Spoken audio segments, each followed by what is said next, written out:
Hi everyone, welcome to the channel. If you saw the last video, you would have seen I went through the 20 worst AFL games I've ever been to.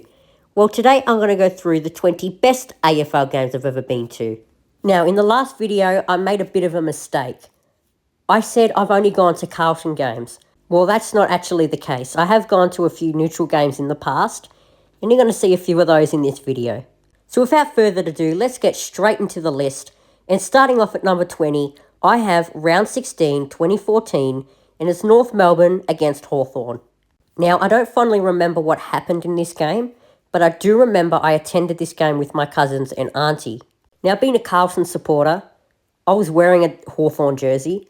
I decided to cover it up with my jacket and go for North Melbourne.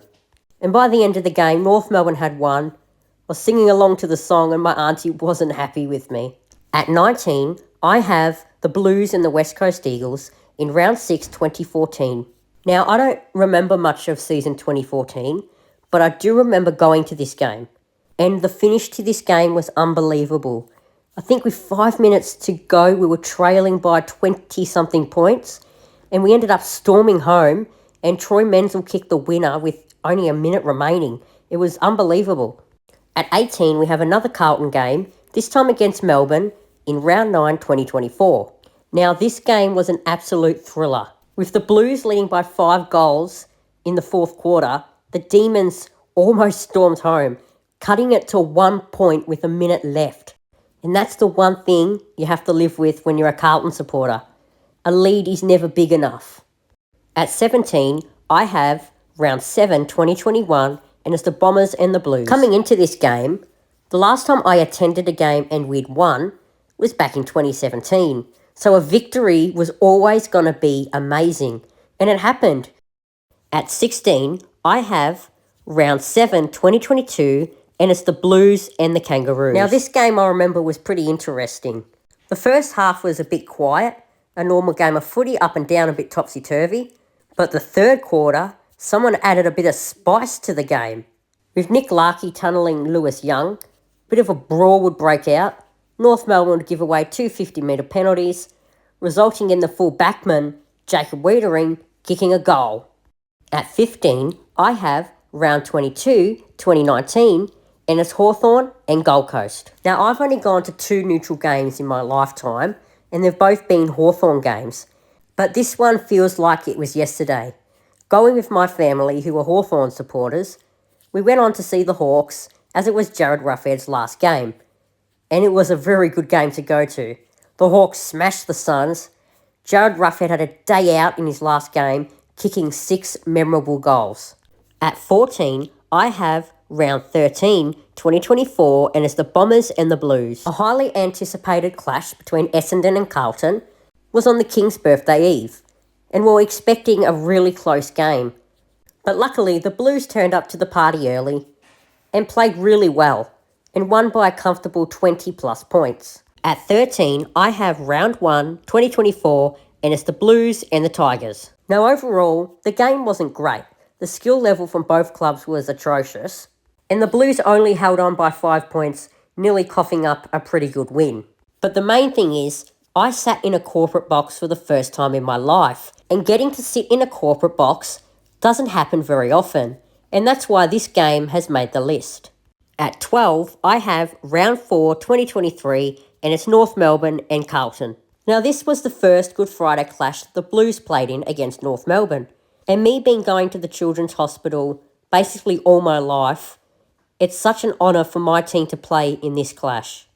And I also sat behind the cheer squad, which was a great experience. At 11, I have round 3, 2022, and it's the Blues and the Hawks. Now, even though we were smashing them at one point, and the Hawks almost stormed home, they actually took the lead at one stage. Now, as I've mentioned numerous times, half of my family go for Hawthorn, and beating them by 1 point is bittersweet. At 10, I have the bushfire relief game in 2020 between the Vics and the All-Stars. Now, I'm a big fan of State of Origin. I've never seen it because I wasn't alive in the 90s. I would love it to come back, and this was the closest thing to State of Origin. And seeing the stars of the game playing together for a great cause, it was so amazing to see. At 9, I have round 19, 2023, and it's the Blues and the Eagles. And yes, this is the game where Charlie Curnow kicked his career high of 10. The first quarter was quite good. The Blues kicked 9 goals, and by half-time, the Blues had kicked 15 goals. And I'm pretty sure the margin of 71 points is the biggest margin Carlton have scored when I've attended a game. At 8, I have round 10, 2022, and it's Carlton and the Swans. Now, looking for our 4th consecutive win, we were facing the red-hot Swans. And what a game and a win it was.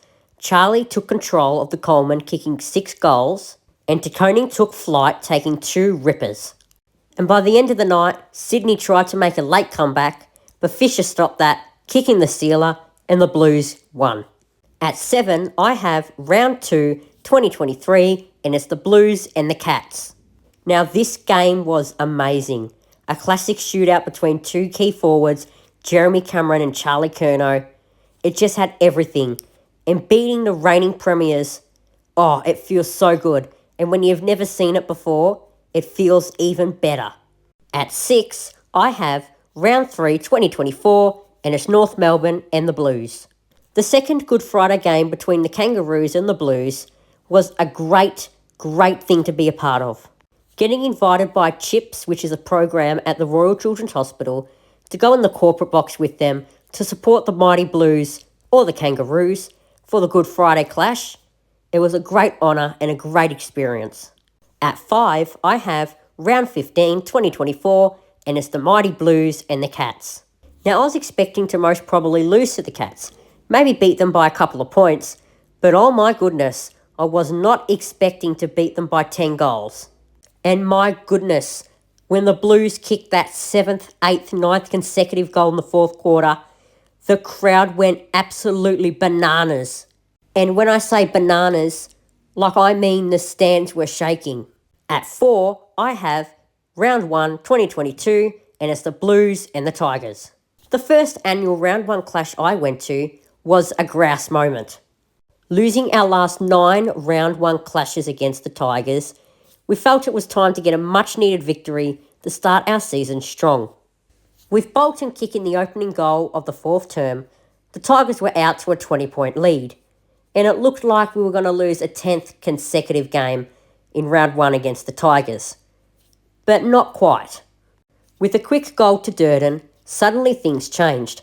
Hewitt would goal, Cripple would goal, and then Martin would goal, and the crowd would go crazy. The Blues hit the front. And then the moment. Fisher would goal, and the crowd, the baggers, would go absolutely ballistic. At 3, I have round 16, 2023, and it's the Hawks and the Blues. Now, I'm not really focusing on the game as such. I'm focusing on the experience I got in this game. It was a one-in-a-lifetime experience where I got to go down in the locker rooms before the game and after the game, got to chat with a few of the players, got some photos. It was amazing. Got to go on the ground before the game, got to do the Guard of Honour, spoke with Voss. It was terrific. At number 2, I have round 12, 2017, and it's the mighty Blues and the Giants. Now, this game will be in my memory for a long time. The Carlton boys wore green shoelaces in support of a condition I live with, Duchenne muscular dystrophy. Still to this day, I call them the magic green shoelaces. Because in round 12, the Giants were sitting on top of the ladder and they were unstoppable. And Carlton, on the other hand, anyone could beat them. But this game was very different. The Blues played the best footy I'd ever seen them play. And with 30 seconds left, the ball was in the Giants' forward half. Wiedering booted it out of there, and we knew we'd beaten the top of the table team. And at number 1, I have the 2023 elimination final, and it's Carlton and the Swans. Now, this was the first final I had ever attended or even witnessed, as for some reason I don't really remember the 2013 elimination final. And what a final to go to. What a great first final to witness. When Doherty kicked that first goal, I thought the crowd was loud.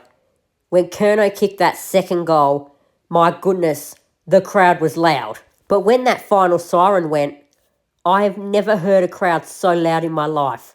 It was crazy good. And after the game, I was just so proud.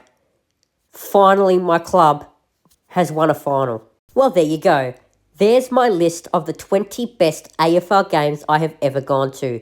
I'd like to give a huge shout out to Cardi for this great video idea, as I forgot to do a shout out last time. But I hope you guys enjoyed it, and I hope you tune in to the next video.